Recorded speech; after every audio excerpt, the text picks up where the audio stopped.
গোড়াইমারি আঞ্চলিক ঈদগাহ ডেকোরেশন করা হইতেছে, তারই একটা ভিডিও বানাইতেছে আমি। আছেন যখন কামটা কমপ্লিট হয়ে যাব, রাইতের একটা ভিউ দিমু, দিনের একটা ভিউ দিমু, যখন কামটা যখন কমপ্লিট হয়ে যাব।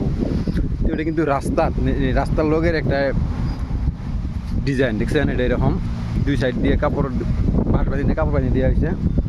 আর ঈদগার সামনে হলো আপনার এই যেটা, ঈদগার সামনের সাইডটা এটা হলো এটা, আর লেফট সাইডটা হলো যেটা, এরকম ডেকোরেশন করা হইতেছে। এইবার গোড়াইমারি আঞ্চলিক ঈদগাহ উপরে দেওয়া হয়েছে লাইট, আর ঈদগার ভিতরে কাপড় হবো এরকম। এবার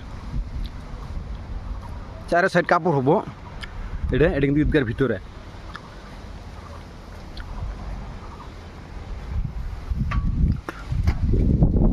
এবার ঈদগাহ ডেকোরেশনটা এইরকম হইতেছে। তো কাম কমপ্লিট হওয়ার পরে একটা ভিডিও পাবেন, রাইতের ভিউ একটা পাবেন। উপরে কিন্তু লাইটের ব্যবস্থা করে দেওয়া আছে, উপরে লাইটের ব্যবস্থা করে দেওয়া আছে, এই দেখেন আপনারা, এগুলো কিন্তু লাইট আর কাপড়ের ডিজাইনগুলো দেওয়া আছে এরকম। তো এরপরে আইতেছে একটা দুটো ভিডিও আইব, এরপরে আরও কাম কমপ্লিট হয়ে যাবো দিনের মধ্যে একটা। তারপরে রাইতের একটা লাইট হবো, যখন একদম আরও ডুল লাইট হবো, ডুল গুল। Take care.